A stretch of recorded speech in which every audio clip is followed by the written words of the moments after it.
r/AskReddit. Serious therapists of Reddit. What are some red flags we should look for in therapists? Therapist checks for messages during session. Therapist pushes their own religious views on their client. It's a stupid mistake, but it's common. Therapist discloses content of the sessions to third parties. Exceptions to this rule are consultation, clinical supervision, when a therapist seeks a senior or colleagues for technical advice, or when patient's life is at risk. Therapist flirts with client. Edit for formatting and terminology. If they are distracted at all, check a text or email or anything during session. If they can get you in immediately, it may mean they don't have many clients. This could either mean they are very new or not a very good therapist. Could also mean they had a cancellation, so do some research. Any kind of flirtation, it does happen. Get out of there. Not helping you define goals to move forward. Some therapists are happy to take your money and just let you bitch about life for an hour, and while that might be a relief for you, it's only going to help long term if there are actionable steps taken that are agreed upon by you and your therapist. This is the work of therapy and most important, but also when many people drop out. Edit. Also, I see life coaches popping up on therapy resource pages. They are not trained professionals. Avoid. Second edit. Didn't expect such a response, but I'm glad for the open dialogue. A couple good points have been made. Definitely, being able to get you in right away doesn't always mean something negative. I probably should have left that out altogether. Certain therapists, usually dialectical behavioral therapists, do need to be available 24/7, so certainly they might check phone/email, but they should also be upfront with you about that aspect of their practice before you begin. And I'm sure life coaches can be helpful in some areas. My main issue is many are attempting to masquerade as therapists. The amount of hours of their training, 100 is what I read, does not compare to the schooling and the postgraduate hours, 2000. Others need to obtain full licensure to treat mental illness. With all of that said, this is a great discussion all around, so thank you to Op for beginning it. If they immediately try to present you with answers to all of your problems, not lead you to your own solutions, there is a major distinction there. I went to the first initial therapy session. I explained that I had just broken up with my boyfriend, transferred from what I thought was my dream school to a local school, and was considering going back to the first school, and how lonely I was. She told me that the initial therapy session was just to talk about my goals, but was not a legit session. The only thing she told me to prepare for next session was to look at college majors between the two schools. I came back the next session, ready with all my school information about what majors stood out to me, and she berated me for still feeling unhappy and lonely, and seemed pissed that I didn't do any self-work in the week between the initial consultation and the first real session. She kept saying therapy isn't magic and that, if I wanted to see results, I needed to put in the work outside the session. We didn't even get into the actual therapy yet. She insisted I only wanted to go back to my original school because it's a party school and I wanted to party. Not true at all. Told me I was an enabler because I was okay with my ex being tipsy around me, even though we also agreed that he's not an alcoholic. Told me that I made a lot of mistakes. It scared me away from therapy for a year. I finally went back to free counseling sessions offered through my university, and my new therapist was absolutely incredible. Completely changed my whole view of therapy. If they work in a lot of things about themselves and their lives. I had a therapist with ADHD who got his PhD before the internet with no meds at all, and it was honestly incredibly helpful to learn how he managed to cope. But that's obviously not the norm. I think there is a misconception that advice giving is what is most helpful. Therapists don't often give advice, but rather they offer alternative perspectives and create space for a collaborative approach to explore new ways of overcoming obstacles. We, as therapists, shouldn't ever assume we know what is best for a client to do. It is their life. If you have a therapist telling you what to do, I would have to assume there is a unhealthy power dynamic occurring which can have a variety of negative outcomes. Of course there is a time and place for advice, but usually that should come from a peer or family who are essentially at the same power level as you. Edit. It should be noted that suggestions, recommendations, etc. are totally fair game for a therapist to provide. The difference between this and giving us advice is that giving advice assumes you know what is best and you're telling them to do something specifically. I'll often suggest to my clients, for example, have you ever thought about journaling to get some of your emotions out instead of keeping them in? I'd argue this isn't advice. It's up to them to decide whether they want to do it, and I'm not promising any specific outcome. If they seem to like the suggestion, I may assign homework for them to journal. This is more concrete, like some of you have mentioned. But I don't think it is advice. Maybe it's semantics. Also, every therapist has their own style and personality. It's not always going to be a good fit between client and therapist. Shopping around for a therapist should be encouraged if possible. Find what works best for you. It's annoyingly true. My therapist flatly refuses to give me a checklist of what I should do with my life that she can then grade, and then I'll know how close to perfect I am. Apparently, that's frowned upon. Haha. The thing is, she very well could have said, do a B and C and that will fix this, and I would have gone with it, and not actually grown at all. Instead, because she's good at her job, she doesn't, and she helps me figure out what I need on my own. It's a lot harder, but infinitely more helpful. Therapist here. My role is a little different as I'm a trauma-based / short-term crisis therapist, meaning I just help stabilize my clients to where they can be transferred to a lower level of care. To me, warning flags are no risk assessment, no crisis planning, no exploring triggers, no plan to help you cope when faced with a trigger, especially important when triggered in / out of session, no timeline for treatment, no discussion about your rights as a patient.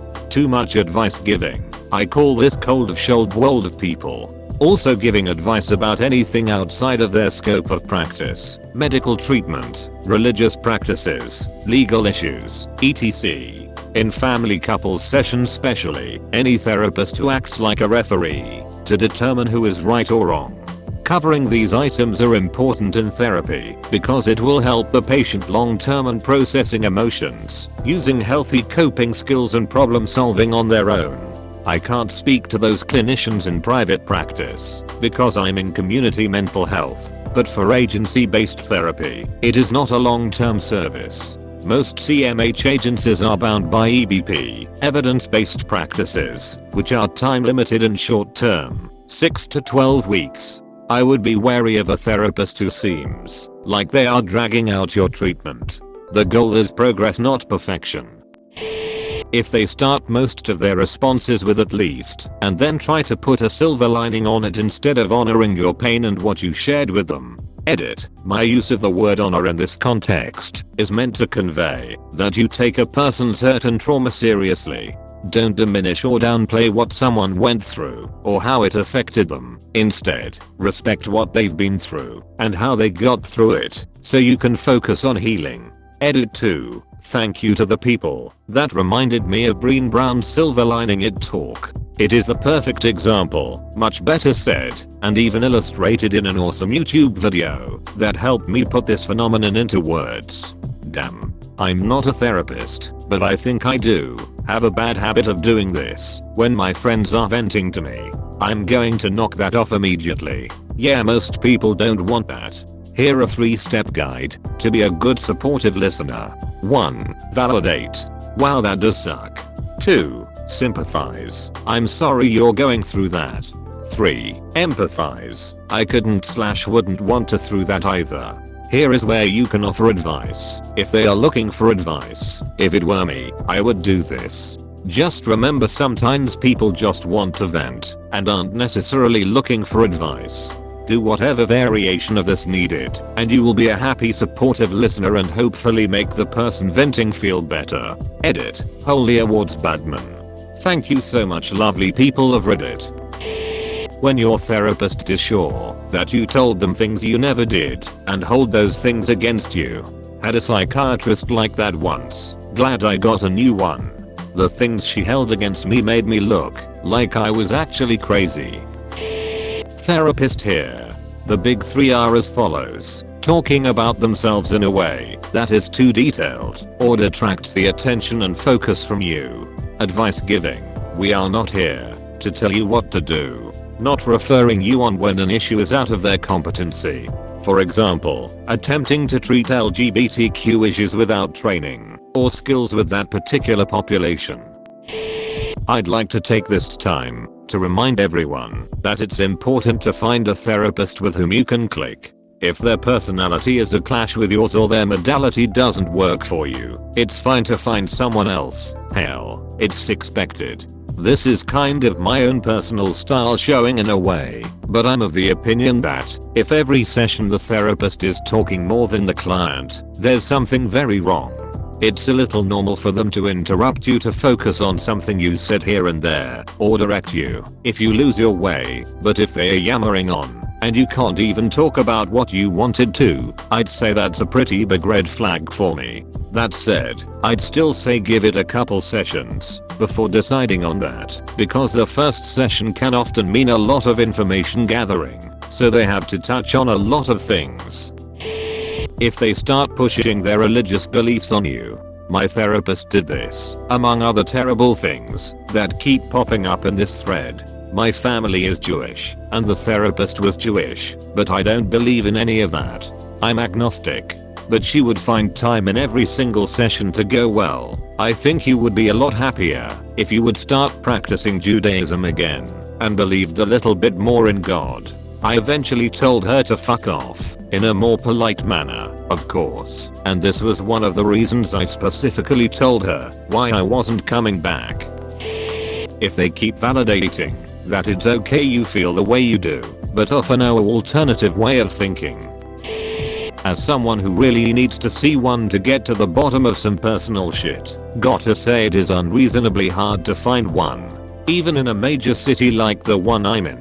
Navigating that across what my insurance will cover, and I just end up pushing it on down the road. Really discouraging. If a therapist doesn't give you an informed consent, if a therapist doesn't thoroughly explain his/her informed consent to make sure you understand, if a therapist doesn't listen to your needs, if a therapist says they are a therapist, CBT, DBT, psychoanalytic, etc., and they don't listen to your individual needs, if a therapist routes all your problems back to some aspect of your life. For example, if a therapist tries to make every problem in your life about your sexuality, even when they are unrelated. Overall, if it feels like you aren't being heard and understood, red flag. More so, if it feels like the therapist isn't trying to understand your point of view. Therapists who don't set clear boundaries. Boundaries are very important.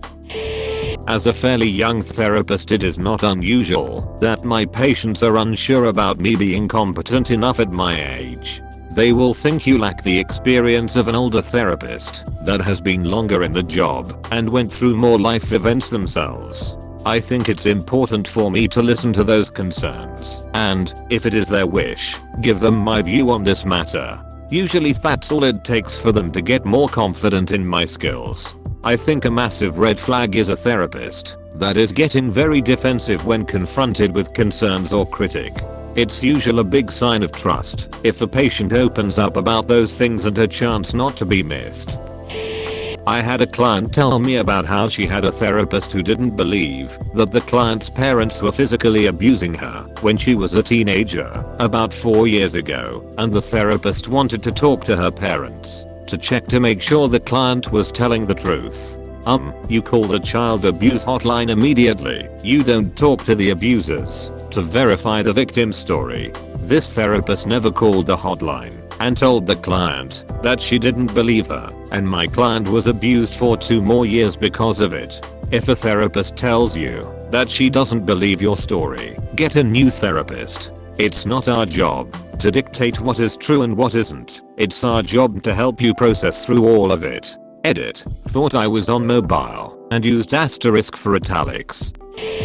A few things come to mind right away. 1. Is there any good reason to know about their ex-husband, kids, pets, son-in-law, etc. I think not.